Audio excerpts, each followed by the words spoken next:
जवळपास 1 वर्षापूर्वी Russian tank जे आहे ते युक्रेनमध्ये घुसले आणि मग रशिया आणि युक्रेन या दोन्ही देशांदरम्यान युद्धाला तोंड फुटलं. जगातील जवळपास सर्वच प्रमुख देशांनी या युद्धाच्या संभाव्य परिणामांविषयी सातत्याने वॉर्निंग देऊनही याच्यामध्ये फरक पडला नाही आणि पुढचं सगळं जे काही गोंधळ झालेला आहे, जगभर जी काही महागाई वाढलेली आहे, जगभर आर्थिक आघाडीवरती जी काही अस्थिरता निर्माण झालेली आहे, यासोबतच अन्नधान्याची जी काही टंचाई निर्माण झालेली आहे, हे सगळं आपल्याला माहितीच आहे. आता या महिन्याच्या सुरुवातीलाच युनायटेड नेशन्सचे सेक्रेटरी जनरल अँटोनियो गटेरस यांनी युनायटेड नेशनच्या जनरल असेंब्लीमध्ये हे सांगितलं की the prospects of peacekeeping are diminishing. म्हणजेच काय, तर या दोन्ही देशांदरम्यान शांतता प्रस्थापित होण्याची आशा जी आहे ती आता अंधुक होत चाललेली आहे आणि कोणत्याही पद्धतीने मध्यस्थी करून याच्यामध्ये फरक पडत नाहीये. गुटेरस यांच्यानुसार the world is heading towards wider war. म्हणजेच काय, येणाऱ्या काळामध्ये ह्या युद्धाची तीव्रता अजून वाढू शकते आणि कदाचित आजूबाजूचे अजून देश जे आहेत त्या युद्धामध्ये ओढले जाऊ शकतात.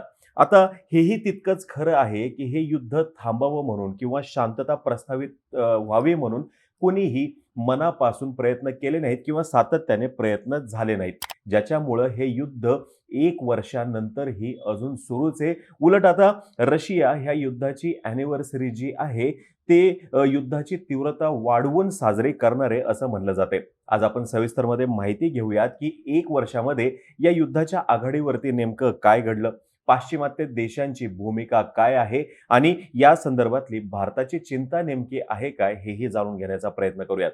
नमस्कार, मी अरुणराज जाधव बोल व्हिडिओवरती तुम्हा सर्वांचं अगदी मनापासून स्वागत करतो. गुटेरस यांच्यानुसार येणाऱ्या काळामध्ये युद्धाची तीव्रता जी आहे ती अजून वाढू शकते. रक्तपात जो आहे तो अजून वाढू शकतो आणि उघड्या डोळ्यांनी हे सर्व पाहण्याशिवाय त्यांच्यासमोर कोणताही पर्याय नाहीये.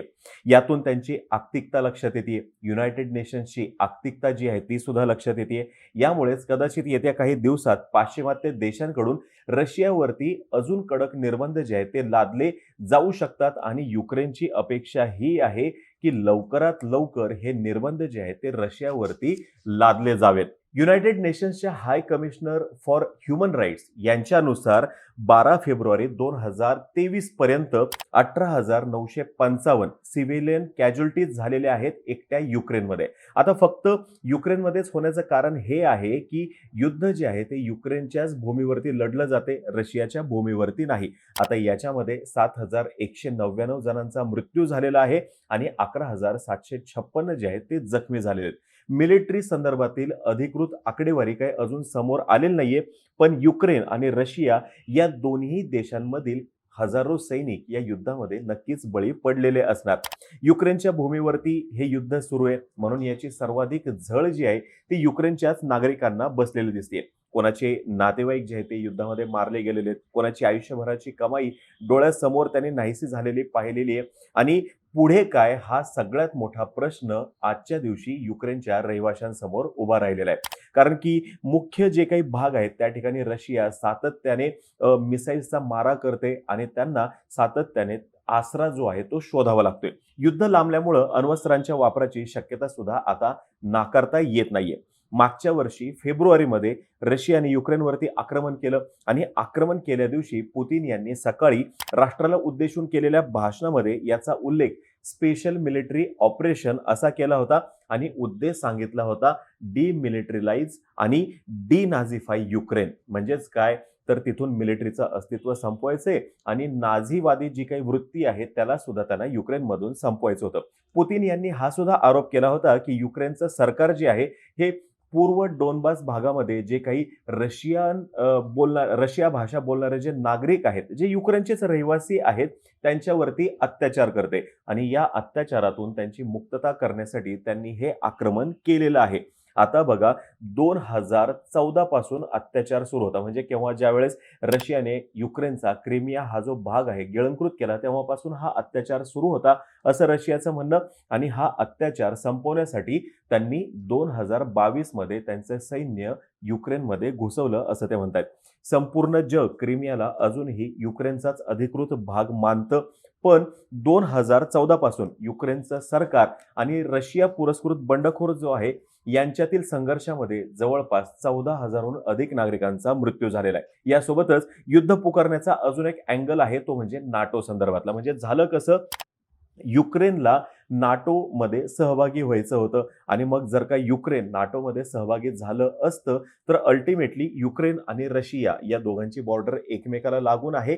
म्हणजेच काय, तर रशियाच्या बॉर्डरपर्यंत नाटोच्या मिसाईल्स आल्या असत्या किंवा नाटोचं सैन्य जे आहे ते तिथपर्यंत आलं असतं आणि हे सर्व होऊ नये म्हणून सुद्धा रशियाने हे युद्ध पुकारल्याचं सांगितलं जातंय. आणि आपण मागे जी सिरीज केली होती या युद्धासंदर्भातली, त्यातही आपण याचा उल्लेख केलेला आहे. युक्रेनच्या भूमीवरती नाटो नकोच, हाच खरं तर पुतिन यांच्या सर्व ह्या घडामोडी मागचा मतितार्थ आहे. कारण की युक्रेन जे आहे 1991ला रशियाचं जे काही विघटन झालं, त्याच्या अगोदर रशियाचाच भाग होता. पुतिन यांचे हे सर्व दावे आणि गृहीतकं जे आहेत, हे युक्रेनने यासोबतच या युद्धाला नाकारणारे जे सगळे आहेत किंवा युद्धाला विरोध करणारे जे सगळे आहेत, त्यांनी नाकारलेले आहेत. पुतिन यांचा सुरुवातीच्या टप्प्यामध्ये अंदाज असा होता, की आपण आक्रमण करूयात. थोड्याच दिवसामध्ये होईल काय, तर युक्रेनचा पाडाव होईल. कीव राजधानी जी आहे ती आपल्या ताब्यामध्ये येईल आणि नंतरच्या काळामध्ये त्यांच्या मर्जीतला कोणीतरी माणूस जो आहे तो युक्रेनमध्ये बसवायचा आणि नंतर जे आहे युक्रेन जे आहे आपल्याच अधिपत्याखाली राहील, स्वतंत्र देश असला तरी सुद्धा. पण झालं भलतंच. झेलेन्स्की यांच्या नेतृत्वाखाली युक्रेन जो आहे प्राणपणाने लढताना दिसतोय. अगदी इंच इंच जमीन सुद्धा ते सोडायला तयार नाहीयेत. रशियाने एक भाग जिंकून ते जर का पुढे गेले, की मग युक्रेनचे सैनिक जे आहेत ते काय करतायत, तो भाग परत एकदा जिंकतायत. रशियन सैनिकांची रसद तोडतायत आणि हेच सातत्याने होताना दिसतंय. आता याच्यामध्ये पाश्चिमात्य देश जे मोठ्या प्रमाणात रसदेचा पुरवठा करतायत, याचा भाग मोठा आहे. तरी सुद्धा हेही नाकारून चालणार नाही, की युद्धभूमीवरती युक्रेनचे नागरिक आणि युक्रेनचं सैन्यच आहे आणि तेच हे सगळं करताना दिसतायत. आता बघा, गेल्या वर्षभरामध्ये युक्रेनला या पाश्चिमात्य देशांनी बिलियन डॉलर्सची तरी शस्त्र पुरवलेली आहेत. जर्मनी आणि अमेरिका या दोघांनी त्यांना टँक्स दिलेले आहेत. अमेरिकेने पॅट्रियॉट मिसाईल सिस्टीम दिलेली आहे. युकेने मिसाईल्स दिलेले आहेत, टँक्स दिलेले आहेत. ऑस्ट्रेलिया आणि कॅनडा यांनी M777 या मिसाईल्स दिलेल्या आहेत. यासोबतच युएसने M142 या हाय मोबिलिटी आर्टिलरी रॉकेट सिस्टीम जी आहे ती सुद्धा दिलेली आहे, जिच्या मदतीने युक्रेनने खेर्सन या प्रांतातून रशियन सैनिकांना हुसकावून सुद्धा लावलेलं आहे. युक्रेनला मदत करणाऱ्या देशांमध्ये पाश्चिमात्य देशांचा समावेश आहे. म्हणजे अमेरिका लीड करते ह्या सगळ्यांना. युके आहे, त्याच्यामध्ये युरोपियन युनियन आहे, जपान आहे, ऑस्ट्रेलिया आहे आणि सर्व नाटो मेंबर्स आहेत असं म्हटलं तरी सुद्धा चालेल. आणि रशियाच्या बाजूने आहे कोण, तर बेलारूस. आणि बेलारूसच्याच भूमीचा वापर रशियाने केला होता युक्रेनमध्ये घुसण्यासाठी आणि ते सुद्धा बेलारूसने उघडपणे साथ दिलेली आपल्याला दिसून येते. चीन, भारत आणि तुर्की यांनी कोणाचीही बाजू घेतलेली नाही. म्हणजे त्यांनी युक्रेनचीही बाजू घेतलेली नाहीये आणि रशियाची सुद्धा बाजू घेतलेली नाहीये. रशियाने काय केलं, तर उत्तर, दक्षिण आणि पूर्व या युक्रेनच्या सर्व बाजूने जवळपास 2 लाखाहून अधिक सैन्य जे आहे ते युक्रेनमध्ये घुसवलं. एवढं सगळं करूनही, मोठ्या प्रमाणात हल्ला चढवूनही आजच्या तारखेपर्यंत त्यांना युक्रेनची राजधानी कीव जी आहे ती ताब्यात घेता आलेली नाहीये. युद्धाच्या सुरुवातीच्या टप्प्यामध्ये युक्रेनची पिछेहाट झाली, हे मान्य आहे. पण युद्ध सुरू झाल्यानंतरच्या 1 महिन्यांनी युक्रेनने स्टेप बाय स्टेप रशियन सैन्याला मागं हुसकावून द्यायला सुरुवात केलेली आहे. नोव्हेंबरमध्ये तर युक्रेनने खेर्सन हा जो प्रांत आहे तो परत जिंकला सुद्धा आणि याचं वर्णन जे आहे ते ह्युमिलिएटिंग डिफीट फॉर मॉस्को असंच सगळीकडे केलं गेलं होतं. यानंतर मात्र खऱ्या अर्थाने युद्धाची तीव्रता आणि एकूण ब्लडशेड जो आहे तो वाढलेला आपल्याला दिसून येते. कारण की रशियाने ही गोष्ट फारच मनावर घेतली, की खेर्सन हा जो प्रांत आहे तो त्यांच्या हातातून गेला. आता ह्या युद्धाचा एकूण परिणाम काय झाला हे जर का आपण बघितलं, तर युद्ध जसं सुरू झालं तेव्हापासून कच्च्या तेलाच्या किमती ह्या सातत्याने चढ्याच राहिलेल्या आहेत. जगभर आर्थिक अस्थिरता निर्माण झालेली आहे. यासोबतच ही आर्थिक अस्थिरता जी आली त्याच्यामुळे सगळीकडे मंदी सदृश्य परिस्थिती जी आहे ती निर्माण झालेली सुद्धा आपल्याला दिसते. खूप साऱ्या जणांचे जॉब जे आहेत ते सुद्धा जाताना दिसत आहेत आणि याच्यामुळं आता पुढे नेमकं काय होणार हीच सगळ्यांसाठीची चिंतेची बाब आपल्याला दिसून येते. असा अंदाज आहे की युद्धाला 1 वर्ष पूर्ण झाल्याच्या निमित्तानं रशिया गिअर शिफ्ट करणार आणि युद्धासंदर्भातली तीव्रता जी आहे ती अजून वाढवणार आणि कीव कधी एकदा पडेल आणि ते आपल्या ताब्यात कसं येईल याच्या दृष्टीने ते प्रयत्न करणार. आणि युक्रेन सुद्धा सर्व संभाव्य जे काही त्यांचे अटॅक्स असतील रशियाचे त्याला तोंड देण्यासाठी तयार होताना दिसते. आणि युक्रेन युक्रेनचा तर आता उद्देश असा आहे की क्रिमिया सहित रशियाने जो जो काही भाग जिंकलेला आहे तो सर्वच्या सर्व भाग परत ताब्यात घ्यायचा. म्हणजे त्यांचं उद्दिष्ट फार मोठं आहे आणि यासाठीच त्यांनी F-16 फायटर जेट्स जे आहेत ते सुद्धा पाश्चिमात्य देशांकडून मागवलेले आहेत. आता बघा, या युद्धाची झळ जी आहे ती फक्त रशिया आणि युक्रेन यांच्यापुरतीच मर्यादित नाहीये बघा. विकसित देशांपासून ते अगदी अल्पविकसित किंवा मागासलेले जे देश आहेत या सगळ्यांपर्यंत याची झळ लागलेली आहे. मग ती भले आर्थिक आघाडीवरती असू द्या म्हणा किंवा अन्न टंचाईच्या बाबतीमध्ये म्हणा.